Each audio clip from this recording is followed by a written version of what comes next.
Hey Wholesome Feed family. So today we are getting back to the roots of this channel. I think I started this channel, I don't even know how many years ago, talking about breastfeeding topics, which is a passion of mine. I love talking about it. I've been breastfeeding for 6 years now, more than, and I am getting ready to start on hopefully, my next breastfeeding journey with this little baby. So I wanted to share things that I'm trying out this time and I'm going to use, and what has worked for me in the past as well for that kind of 4th trimester breastfeeding prep kit that everybody gets so nervous about breastfeeding. I feel like there's so much pressure on women about breastfeeding, not breastfeeding, how they should breastfeed, what they should do, this is wrong, this is right.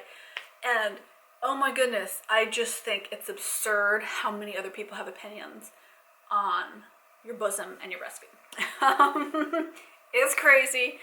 And you know, the number one thing in your postpartum breastfeeding prep kit that you need is sass, my beautiful sisters. And all the dads on here, back up your lady with some sass.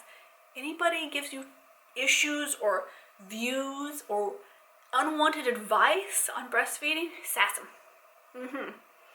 I've had to bring out my sass, and I've had to learn this to be strong, to set a good example for my son. Is you just gotta sass people. You're like, no, excuse me? Did I just get unsolicited breastfeeding advice? What did you say? A couple years ago, I wrote a breastfeeding guide for people that are interested in full-term gentle parenting breastfeeding. And in it, I have a section that is quips and comebacks for what to say to people that try to give you a hard time for breastfeeding. Because there will be. Everyone will have views. Lots of people will tell you to quit or to not do this or not do that. There's a lot of fools in the world. God must love idiots because she made so many of them, especially around breastfeeding and motherhood. In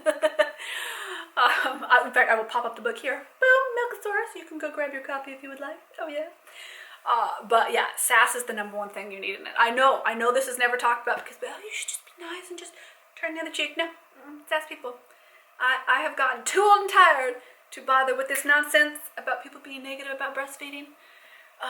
It stops so many moms from being able to have a good breastfeeding relationship.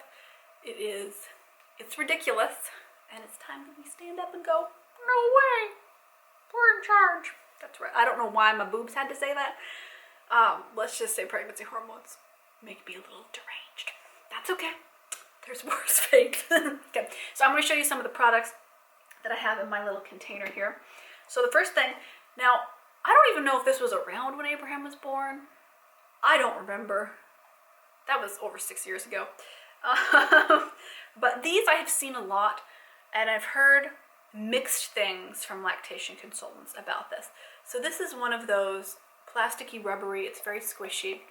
You attach it onto one breast while you breastfeed your baby on the other, to let anything that spills out and drips when your supply is regulating those first 3 months. Or even after those first 3 months, you might still have more leakage. Generally, it's the first 3 months that your supply is regulating itself and you have a lot of milk that's coming out. So I've heard really good things, that it's great, you save a lot of milk, helps with engorgement issues. I've also heard that it can lead to engorgements and clogged ducts because it's suctioned, it's not held on by anything. And that can cause pressure and clogged ducts and things on your bosom. So take that in consideration.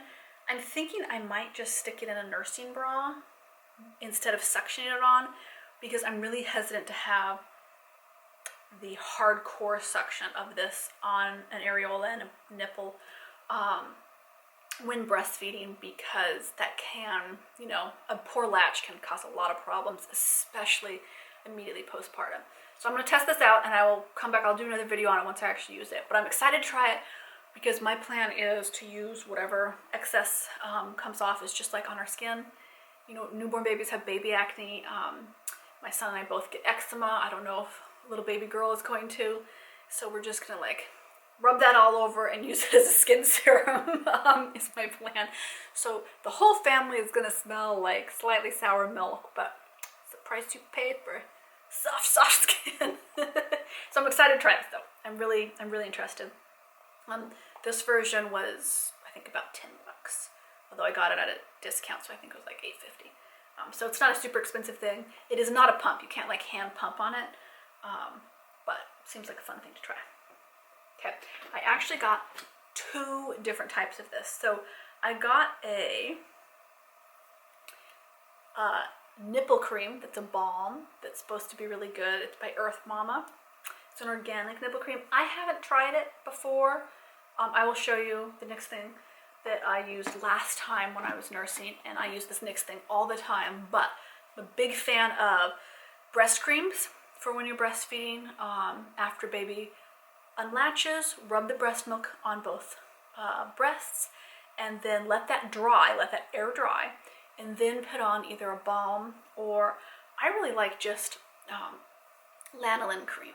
So this is just, it's a fat derived from the oils in sheep fur, and it's a lifesaver. It really does. It just helps with chapping or bleeding or cracking and pain, and it helps your nipples kind of survive those first couple months of breastfeeding when you're like, oh dear God, what's going on? Because, you know, everything can be great with latches and everything, and breastfeeding can still really hurt. And I feel like not enough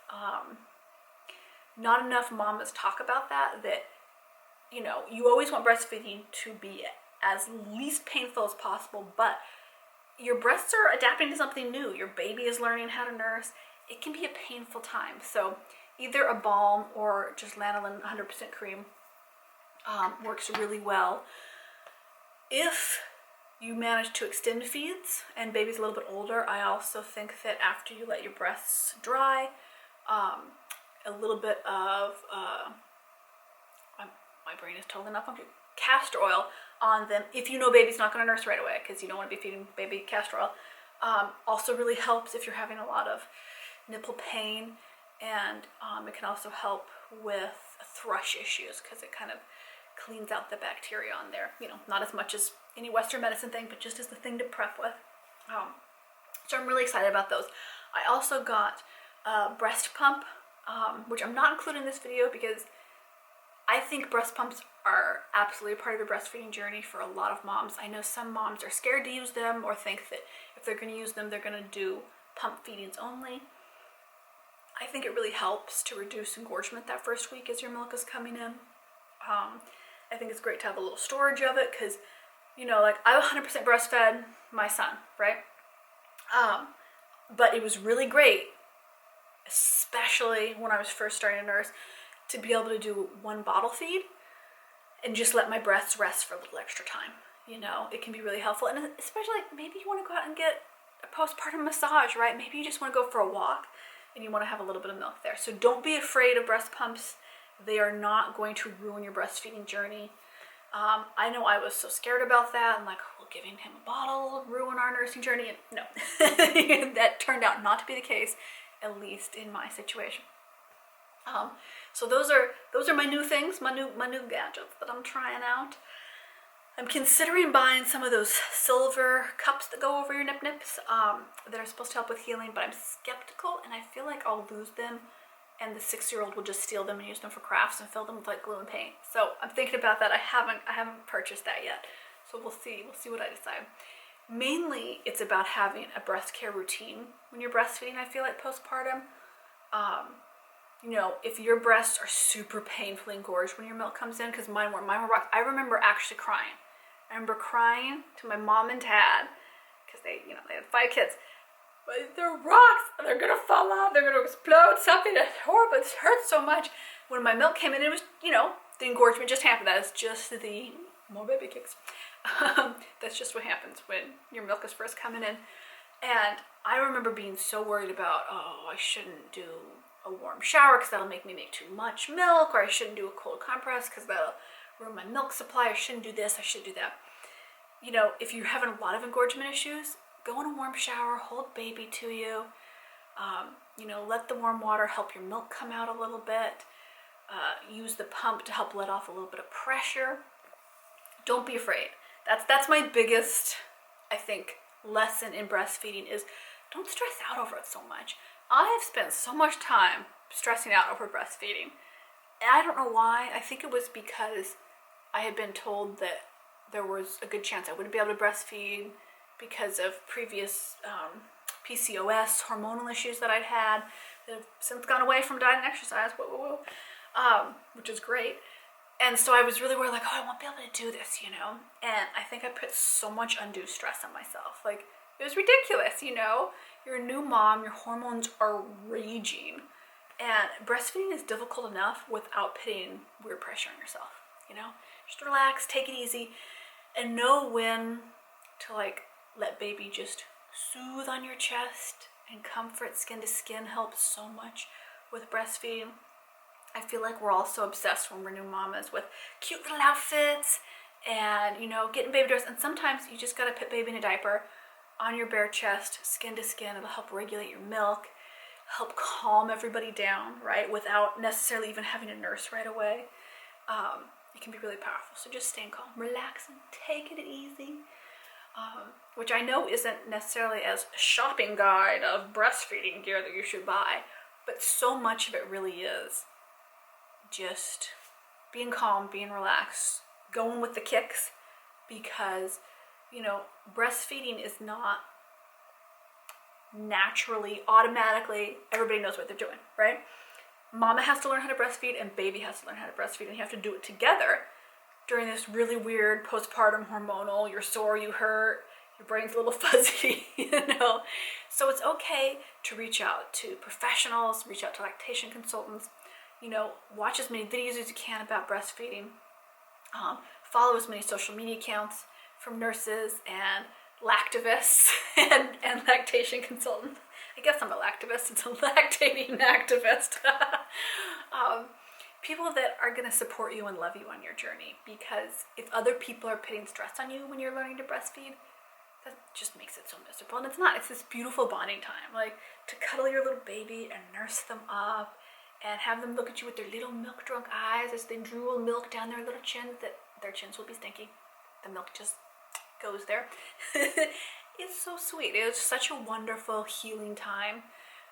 Breastfeeding has so many benefits for baby and so many benefits for mama, and I just think it's so worthwhile to talk about and discuss. And I love chatting about it a little bit. I try not to do too many videos on it. I remember a couple years ago I was doing way more breastfeeding content because it was just a big passion of mine. There weren't a lot of social media channels back then talking about it, and now there's a ton, which is great. But I remember some mom commenting like, all you do is talk about breastfeeding. It really hurt my feelings. Because I was like, well, yeah, the wholesome feed. It's, you know, this is the topic. And letting that and a lot of dude trolls that I just could not deal with, really made me kind of shut up about breastfeeding a lot in my journey.